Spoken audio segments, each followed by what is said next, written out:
સ્વાધ્યાયનો પહેલો દાખલો 36 સેન્ટીમીટર વક્રતા ત્રિજ્યાવાળા અંતર્ગોળ અરીસાની સામે તેનાથી 27 સેન્ટીમીટર અંતરે મૂકેલી 2.5 સેન્ટીમીટર ઊંચાઈની મીણબત્તીનું તીક્ષ્ણ પ્રતિબિંબ ઝીલવા માટે પડદાના અરીસાથી કેટલો દૂર મૂકવો જોઈએ? આ મીણબત્તીના અરીસાથી ક્રમશઃ નજીકને નજીક ખસેડવામાં આવે ત્યારે પડદાને કઈ તરફ ખસેડવો જોઈએ? તો અહીં આપણને શું આપેલું છે? તો વક્રતા ત્રિજ્યા r આપેલી છે. r બરાબર આપણને કેટલું આપેલું છે? તો 36 સેન્ટીમીટર. પણ અંતર્ગોળ અરીસો છે એટલે અંતર્ગોળ અરીસા માટે વક્રતા ત્રિજ્યા માઈનસ થાય. f બરાબર r/2 એટલે -36/2 એટલે -18 સેન્ટીમીટર. u બરાબર આપણે કેટલા અંતરે મૂકેલી છે? 27 સેન્ટીમીટર. હવે આ અંતર્ગોળ અરીસો આ વસ્તુ મૂકી દો તો આપાત કિરણ આમ જવાનું, આ p થઈ ગયો, તો આમ માપી આપણે એટલે u હંમેશા કેવું આવવાનું? માઈનસ. હવે જે જગ્યા પર પ્રતિબિંબ પડે તે જગ્યાએ પડદો મૂકવો જોઈએ એટલે આપણે શોધવાનું શું? ખરેખર પ્રતિબિંબ અંતર v. તો પહેલા આપણે હવે ગાઉસના સૂત્ર પ્રમાણે 1/f બરાબર 1/v પ્લસ 1/u. તો 1/v બરાબર 1/f માઇનસ 1/u. 1/v બરાબર u minus f, f into u. therefore v બરાબર f into u, u minus f. f minus 18 minus કેટલા? 27 માઇનસ 27 માઇનસ પ્લસ 18 એટલે v બરાબર આપણને જે મળવાનું એ કેટલું મળશે? તો આ 18 ગુણ્યા 27 ના છેદમાં -9, 9 દુ 18 ને એટલે -54 સેન્ટીમીટર. એટલે -54 સેન્ટીમીટર અંતરે શું મૂકવું જોઈએ? તો આપણે એમ કહી શકાય કે પડદો મૂકવો જોઈએ. હવે પ્રતિબિંબ કયું રચાશે? આપણને એમ પૂછેલું છે ઝીલવા અને મીણબત્તી, તો એના માટે આપણે મોટવણી શોધીએ તો m બરાબર -v/u. v બરાબર કેટલો છે? તો -54, u બરાબર -27 એટલે -2 આવ્યું. એટલે m લેસ ધેન 0 એટલે પ્રતિબિંબ કેવું મળશે? તો વાસ્તવિક અને ઉલટું. Modulus of m greater than 1 એટલે v વર્ધિત મળે. હવે જેમ જેમ આપણે નજીક લેતા જઈએ તેમ તેમ શું થાય? તો જો આપણે જોઈ ગયા છે કે જો c ઉપર પ્રતિબિંબ હોય તો પ્રતિબિંબ c પર મળે.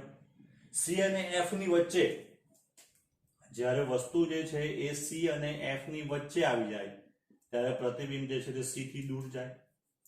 અને જ્યારે વસ્તુ f ઉપર આવે ત્યારે પ્રતિબિંબ અનંત અંતરે રચાય. અને f અને p ની વચ્ચે આવશે ત્યારે પ્રતિબિંબ આપણે જોઈ ગયા કે ક્યાં રચાય?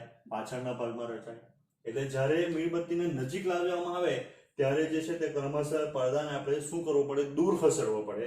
પણ જ્યારે 18 કે 18 સેન્ટીમીટર, f બરાબર 18 કે 18 સેન્ટીમીટર કરતા ઓછું અંતર હશે ત્યારે પ્રતિબિંબ જે છે તે અરીસાની પાછળના ભાગમાં રચાય અને એ આભાસી પ્રતિબિંબ રચાશે. આભાસી પ્રતિબિંબ ઝીલી શકાય નહીં એટલે ત્યાં પડદો મૂકવાની જરૂર નથી. સ્વાધ્યાયનો બીજો 15 સેન્ટીમીટર કેન્દ્ર લંબાઈ વાળા બહિર્ગોળ અરીસાથી 12 સેન્ટીમીટર અંતરે 4.5 સેન્ટીમીટર ઊંચાઈની મીણબત્તીનું પ્રતિબિંબનું સ્થાન અને મોટવણી શોધો. આ સ્થાનેથી મીણબત્તીને ક્રમશઃ અરીસાથી દૂર લઈ જવામાં આવે ત્યારે શું થશે? તો જો આપણને અહીંયા f જ આપેલું છે કેન્દ્ર લંબાઈ વાળા. કેટલી કેન્દ્ર લંબાઈ વાળો છે? 15 સેન્ટીમીટર. તો પ્લસ 15 સેન્ટીમીટર કારણ કે આપણો બહિર્ગોળ અરીસો છે. બરાબર. હવે બહિર્ગોળ અરીસો હોય તો આવી શું થઈ ગયું? વસ્તુ જે છે અહીંયા મૂકી આપણે આ આપાત કિરણ તેની વિરુદ્ધ દિશામાં જ માપવાના p થી. એટલે u તો માઈનસ જ આવે એટલે u બરાબર માઈનસ કેટલા અંતરે મૂકેલી છે? તો 12 સેન્ટીમીટર અંતરે. તો પહેલા આપણે શોધવાનો રહ્યો v. તો 1/f બરાબર 1/v પ્લસ 1/u. એટલે 1/v બરાબર 1/f માઇનસ 1/u. 1/v બરાબર u minus f, f into u. એટલે v બરાબર f into u minus f તો કેટલો છે 15 multiplied by u minus 12 minus હવે આ f માઇનસ માઇનસ પ્લસ નહીં થાય તો એ 15 તો v જે તમને મળશે એ 6.67 પ્લસ 6.67 સેન્ટીમીટર બરાબર પ્લસ આવ્યો એનો અર્થ એમ થશે કે પ્રતિબિંબ જે છે તે આ બાજુ રચાશે આ બાજુની બાજુ તો v જે છે એ પ્લસ આવે મોટવણી m શોધ્યો તો m બરાબર માઇનસ v બાય u આ સૂત્રનું માઇનસ છે v આવી ગયો પ્લસ 6.67 u છે તે માઇનસ 12 તો m ની જે વેલ્યુ મળવાની આપણને એ 0.55555 પ્લસ 0.5555 એટલે m જે છે એ ગ્રેટર ધેન 0 હોવાથી પ્રતિબિંબ આભાસી અને ચત્તુ મળે મોડ્યુલસ ઓફ m એ લેસ ધેન 1 હોવાથી પ્રતિબિંબ કેવું મળશે નાનું મળે બરાબર પ્રતિબિંબ કેવું મળવાનું તો એ નાનું મળવાનું હવે આપણને પૂછેલું છે કે જે વસ્તુને દૂર લઈ જવામાં આવે તો વસ્તુને જેમ જેમ દૂર લઈ જાય તેમ શું થાય તો પ્રતિબિંબ જે છે તે નાનું થતું જશે બરાબર કેવી રીતના તો જો m બરાબર સૂત્ર છે f માઇનસ u સંજ્ઞા પદ્ધતિ વાપરીએ તો f પ્લસ u થઈ જવાનું કારણ કે u પોતે માઇનસ જેમ જેમ u વધતો જાય તેમ તેમ m શું થતો નાનું જાય એટલે પ્રતિબિંબ જે છે તે નાનું થતું જશે અને એ કેન્દ્ર લંબાઈ તરફ એટલે કે f તરફ ખસતું જશે કારણ કે આપણે એવું ભણી ચૂક્યા છે કે જ્યારે આપણે એને અનંત અંતરથી હોય ત્યાં અનંત અંતર આવતા કિરણો કેવો બને સમાંતર બને અને તે પરાવર્તન પામે અને ક્યાં ભેગા થાય તો મુખ્ય કેન્દ્ર ઉપર અને વસ્તુ એટલે નાનું બનતું જાય અને એના મુખ્ય કેન્દ્ર તરફ ખસતું જાય જ્યારે વસ્તુ અનંત અંતરે પહોંચી જશે ત્યારે તેનું પ્રતિબિંબ બિંદુવત અને મુખ્ય કેન્દ્ર ઉપર રચાશે એમ કહેવાય ઉદાહરણ 3 15 સેન્ટીમીટર વક્રતા ત્રિજ્યા ધરાવતા એક અંતર્ગોળ અરીસાની સામે વસ્તુને અરીસાથી 1 10 સેન્ટીમીટર 2 5 સેન્ટીમીટર દૂર મૂકવામાં આવે ત્યારે રચાતા પ્રતિબિંબના સ્થાન પ્રકાર અને મોટવણી શોધો તો અહીંયા r બરાબર વક્રતા ત્રિજ્યા આપણને આપેલી છે 15 સેન્ટીમીટર પણ માઈનસ થવાનું f બરાબર r બાય 2 એટલે -15 ના છેદમાં 2 એટલે -7.5 કારણ કે અંતર્ગોળ અરીસો છે પહેલું આપણને આપેલું છે u બરાબર -10 સેન્ટીમીટર બરાબર છે તો હવે 1/f is equals to 1/v plus 1/u 1/v બરાબર 1/f minus 1/u 1/v બરાબર u minus f into u therefore v બરાબર f into u minus f ચાલો f કેટલા આવ્યો તો f છે તે -7.5 u બરાબર -10 -10 માઇનસ માઇનસ પ્લસ 7.5 એટલે v બરાબર તમને માઇનસ મળશે અને તે કેટલું મળશે તો એ મળશે -30 સેન્ટીમીટર બરાબર v માઇનસ આવ્યું એ બી બતાવશે કે સાચું પ્રતિબિંબ રચાય છતાં મોટવણી શોધીએ તો મોટવણી -v બાય u એટલે માઇનસ v બરાબર છે -30 અને આ બરાબર છે -10 એટલે m બરાબર આપણને મળવાનું -3 એટલે m લેસ ધેન 0 હોવાથી ઋણ હોવાથી એટલે કે લેસ ધેન 0 એટલે કે ઋણ હોવાથી પ્રતિબિંબ કેવું મળશે પ્રતિબિંબ વાસ્તવિક અને ઉલટું modulus of m greater than 1 હોવાથી શું કેવું મળશે પ્રતિબિંબ તો મોડ્યુલસ ઓફ m જે છે તે ગ્રેટર ધેન 1 હોવાથી પ્રતિબિંબ જે છે એ પ્રતિબિંબ વિવર્ધિત મળશે એટલે કે મોટું મળશે 3 ગણું મોટું મળશે મોટવણી 3 છે એનો અર્થ એમ થયો ચાલો બીજા માટે આપણને શું કીધેલું છે તો બીજા માટે હવે u બરાબર -5 સેન્ટીમીટર તો v બરાબર હવે પાછું મેળવવાનું જરૂર છે, આ સૂત્ર યુઝ કરી શકીએ તો f into u, u minus f. તો f કેટલા છે -7.5 માઇનસ મલ્ટીપ્લાઇડ બાય -5 પ્લસ 7.5. તો હવે તમારો v છે તે પ્લસ આવશે અને એની વેલ્યુ જે આવશે 15 સેન્ટીમીટર. તો ધેરફોર હવે મોડ્યુલસ હવે m બરાબર -v/u -15 ના છેદમાં -5.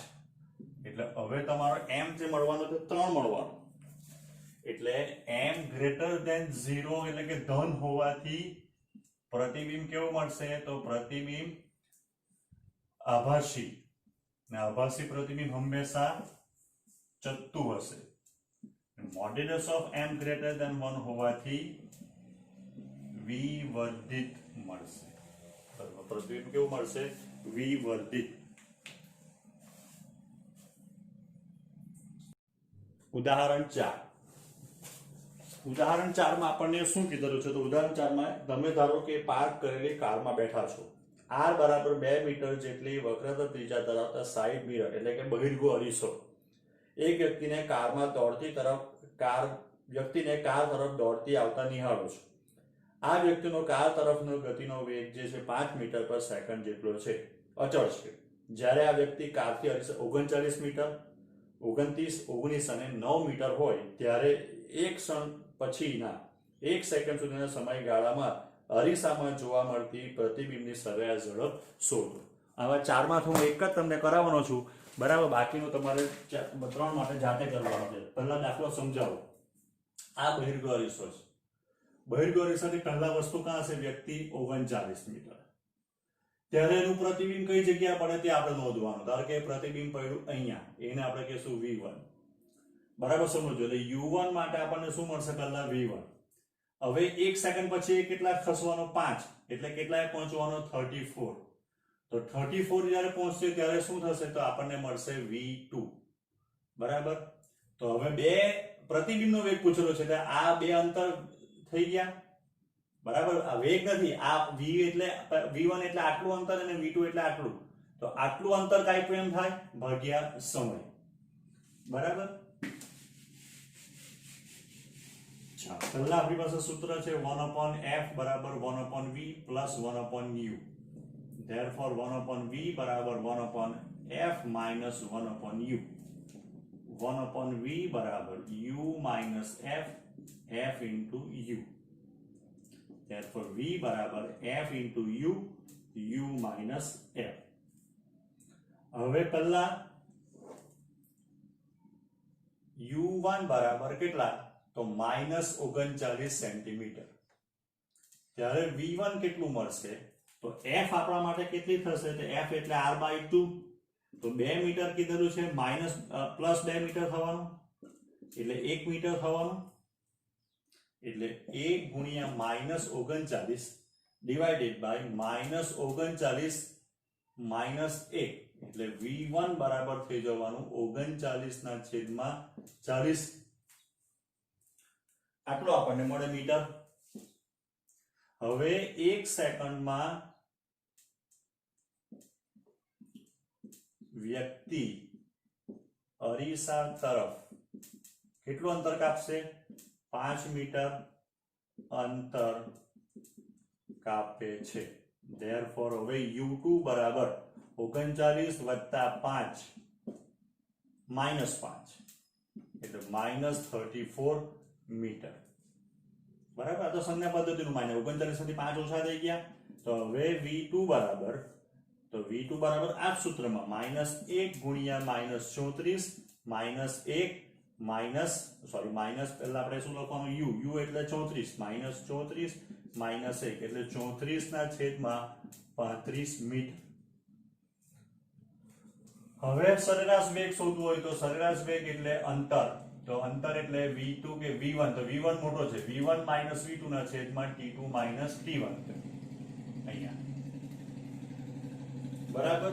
એટલે 39 ના છેદમાં 40 -34 ના છેદમાં 35 ડિવાઇડેડ બાય 1 એટલે 39 ગુણ્યા 35 માઇનસ 40 ગુણ્યા 34 40 ગુણ્યા 35 એટલે આ થવાનું 1365 આ 1360 ને આ થવાનું 1400 એટલે 5/1400 એટલે 1/280 બરાબર થઈ જવાનું 3.57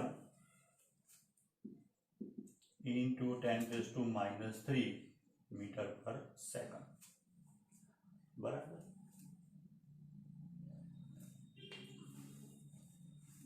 આ રીતના તમારે હવે શું કરવાનું 39 ની જગ્યા પર અહીંયા 29 કરવાનું એ 29 થઈ જાય એટલે અહીંયા જે જવાબ આવે છે તમારો v1 થશે પછી 29 માંથી 4 એટલે અહીંયા 24 થઈ જશે સેમ બંને ગણતરી કરીને આ પછી 19 14 માટે આ પછી 9 અને 4 માટે એમ કરીને 4 વાર શોધવાનું છે